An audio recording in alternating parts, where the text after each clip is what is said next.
This Easter, skip the ordinary and whip up something golden with melty, creamy Velveeta cheese. From scalloped potatoes to rich mac and cheese, Velveeta turns every bite into a crowd-pleasing celebration, bringing the extra to the ordinary, transforming simple sides into lip-smacking, satisfying moments. So go on, make it melt, make it craveable, make it indulgent. Velveeta, respect the drip. Visit Velveeta.com/Easter for some recipe inspiration. Hello and welcome into this mailbag edition of the podcast. Once a month, Johnny and I open up a mailbag and we answer questions for our Patreon members. We do this all throughout the off season. In the regular season, the mailbags become much less frequent, but once a month, we'll open up user-submitted questions from Discord and we'll answer some of our favorite questions, some silly ones, and just kind of a chill way to hang out with our Patreon guys and offer them some perks. So this month we answered 20 total questions submitted from the Discord, ranging from debating the best peanut butter cups, to talking about our favorite novels we've read in the last year, to hypotheticals for the 2027 NFL season, to players we would trade up in the draft for. Any kind of topic you can think of is open game in these shows. And so what you're about to listen to is a preview of this episode, which posted on the Patreon. We're going to go through 4 questions in this preview. And if you like it, come check us out on Patreon. We have a $3, $5, and $7 a month tier. The $3 a month tier gets you access to the mailbag episodes as well as ad-free versions of all of our podcasts. It also gets you in our Discord where we hang out and chat all the time. And then there's scaling perks from there into film reviews and other things. So you can grab a free 1-week trial and check out the perks of any tier, finish listening to this episode, and hopefully you'll stick around. So without any further ado, let's throw it into the episode.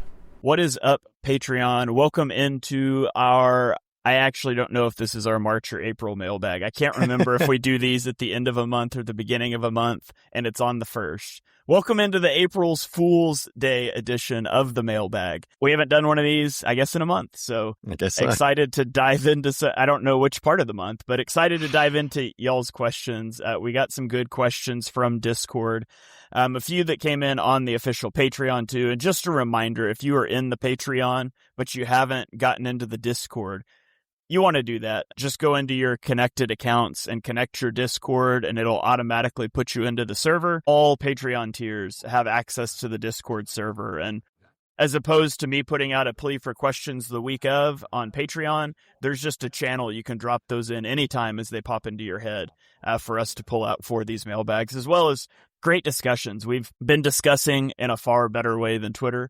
The Jalen Hurts story that came out, which we're not going to get into on this show because we don't have the time.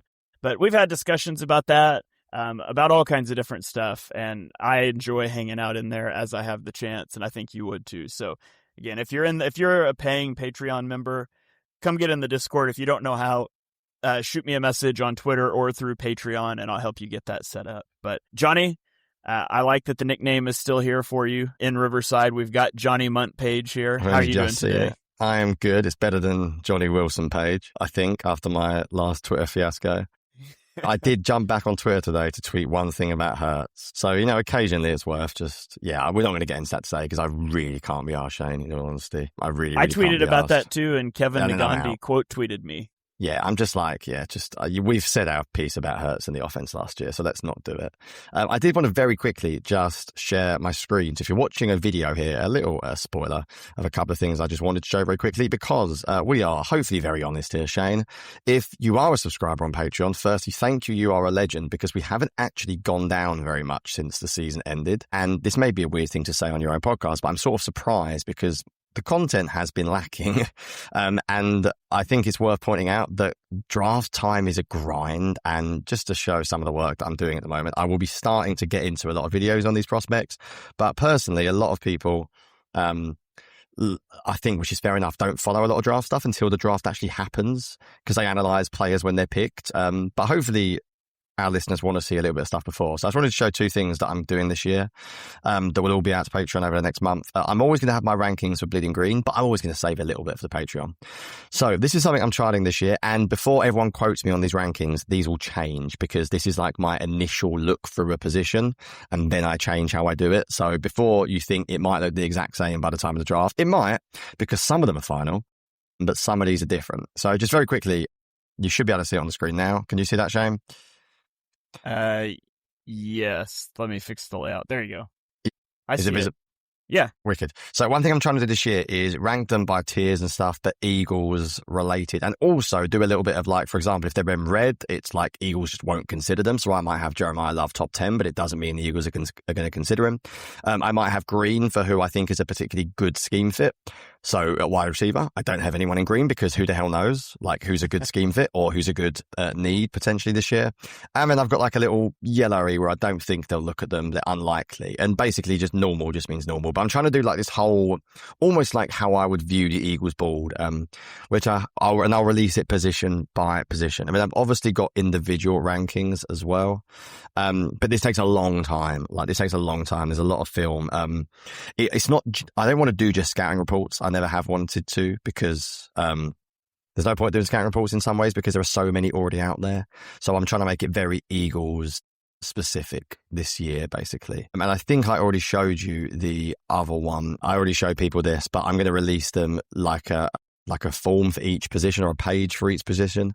So you'll get this very soon. I might even post the wide receiver and the running back later on. Hopefully you can see this as well.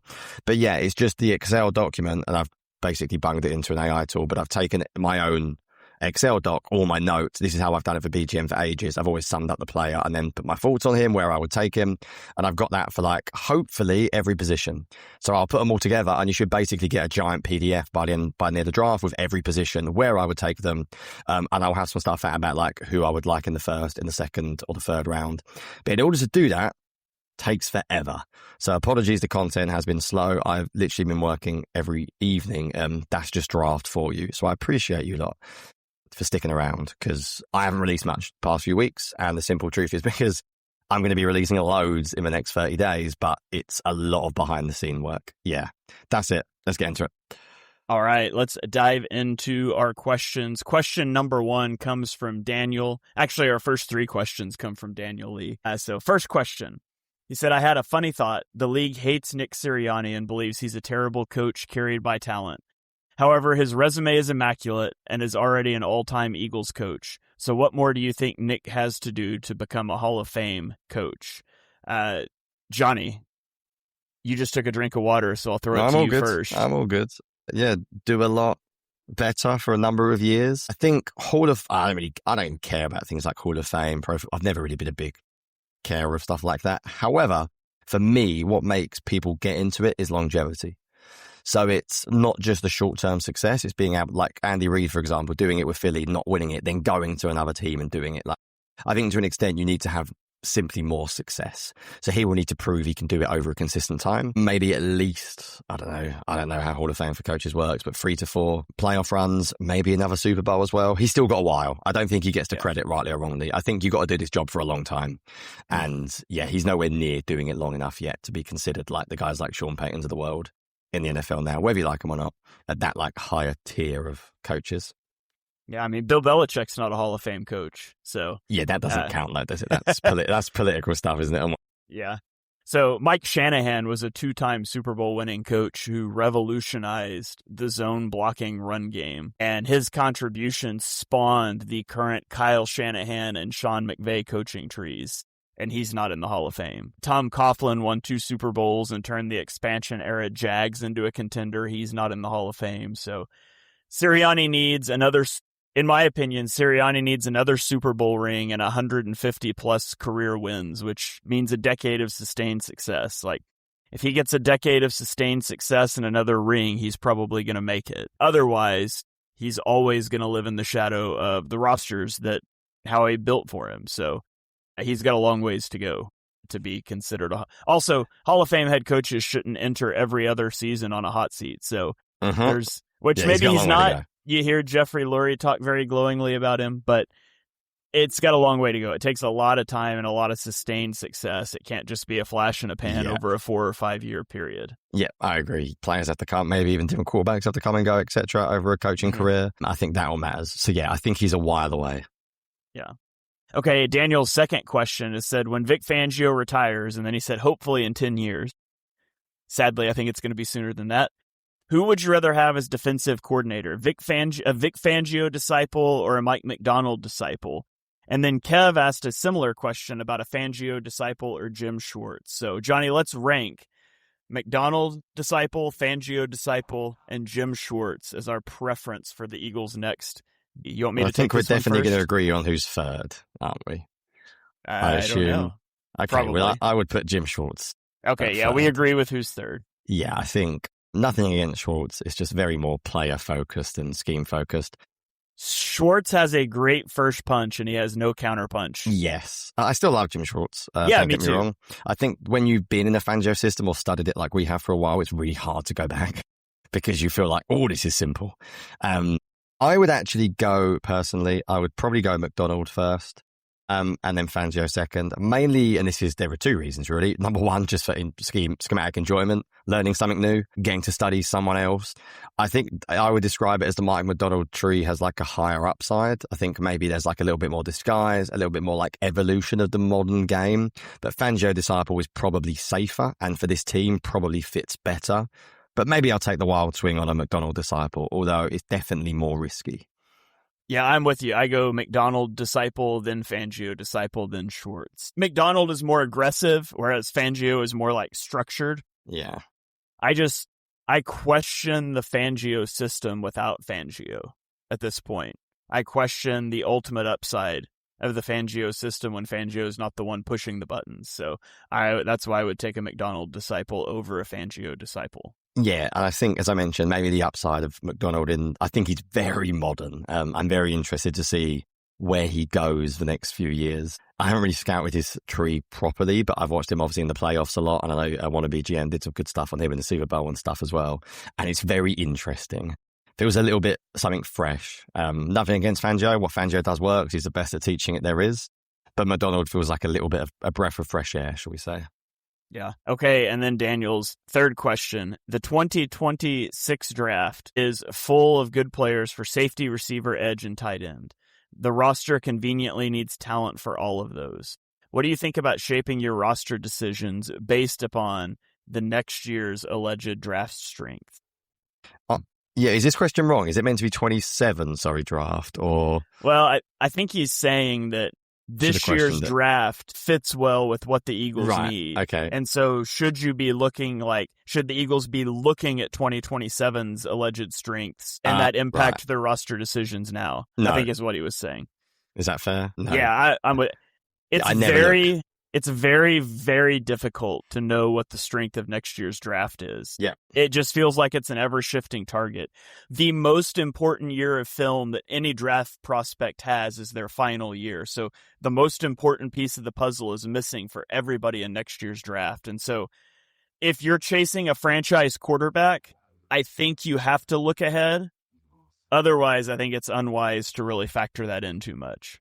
Yeah, to give you an idea, I just literally Googled like early mock, and there was one for the 2025. So this was done before the 25 season, like, you know what I mean? Like the pre-season mock, shall we say. And the number one pick was New York Giants, Carson Beck, quarterback from Georgia. He was going 101 there.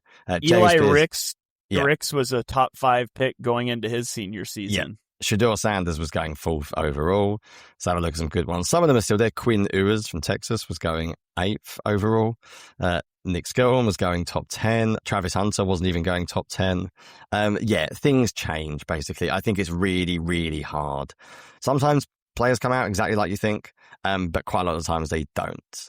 So, the Eagles were taking Isaiah Bond, wide receiver, in the first round. I don't think he went very high at all, did he? So there you go. I would never look a year ahead. I think, number one, you might do that. You might even have a job by then. You play for the season that's upcoming. I think actually there are some teams in danger of doing this in the NFL because next year's quarterback class is great, apparently, as they say every year. And I think there are some teams that, like, maybe interestingly, sort of looking ahead to next year and they're going to write off this year, like Browns and Jets and stuff. And it feels a bit weird because if you don't get it right next year, you just wasted another year. But anyway, I'm always cautious. Isaiah Bond went undrafted, by the way. Yeah, there we go. He was meant to go first round, so there you go. Although there were some significant off-field legal issues. Yes, I remember Bond. Yeah, I remember scouting him. Yeah. We'll say Bond is a good last name for him. Yeah. Okay, another draft question. This one was in our Discord a little while back. In an ideal world... We did this with BLG. I'm going to forget my answers and now change them. We definitely did this with BLG. Oh, we did do this with BLG. So now I'm going to get screwed up. We can skip this. We can skip this. We already did this one with BLG. Yeah, let's go listen to BLG. We covered this I forgot we talked about it. So this was going to be in an ideal world where every position has roughly equivalent prospects. What would your ideal position breakdown be for the first 3 rounds of the draft? Totally forgot we covered that with BLG and didn't delete it from this document. So let's scratch that one and keep going here. Badger asked, which is better, the originals Reese's Peanut Butter Cups or holiday-specific shapes? For example, the Christmas trees or the Easter eggs. You want to go first? I feel strongly that the holiday-specific shapes, specifically the Easter eggs, are the best. Wow, I very much disagree. They have a higher peanut butter to chocolate ratio. So it goes eggs, which is the most peanut butter to chocolate, then pumpkins, then trees, then the original, which I still love. But eggs, pumpkins, trees. Very passionate about. So you know that weird fact is that I never really liked peanut butter until basically I was about 29 years old. I've only really started eating it the last couple of years. Never really liked it. And now I eat it basically every day. So you've already answered it very well. I prefer the Reese's because I've only just got into them. But if you want a totally random Easter chocolate, if you're like me, I'm obsessed with Biscoff. I think Biscoff is like the greatest thing ever. And Cadbury's have announced like a Biscoff egg for Easter, like a cream egg style, and it's insanely good. So probably diabetes guaranteed, but ridiculously good. So if anyone wants a random egg trial, something, whatever, try it. It's honestly, it's top tier. All right. Well, that makes sense. If you're less of a peanut butter guy, you prefer the more chocolatey ones. Oh, yeah. Sweet Tooth is incredibly I will sweet. Sometimes get a regular peanut butter cup and like dip it in peanut butter. So wow. Yeah, give me I'm more not peanut just butter. there yet. I'm not there yet, but I'm growing to like it a lot. I also will randomly just like get a spoonful of peanut butter and then stick it in our chocolate chip container and like so chocolate chips stick to it and eat that. Interesting. Yeah. Diabetes in my future. PB's not bad. It's better than Biscoff, that's for sure. And there you have it, folks. That is our free preview of the episode. Again, there's another 16 questions in this mailbag episode. You can go get the full video of that in Patreon. Patreon.com/Eagles Film Room if you would like to support the channel. If not, that's totally fine too. We'll continue to put out free content here just like we have over the course of the last year. And we thank you for your support and listening here. And we'll catch you guys on the next episode. Go Birds.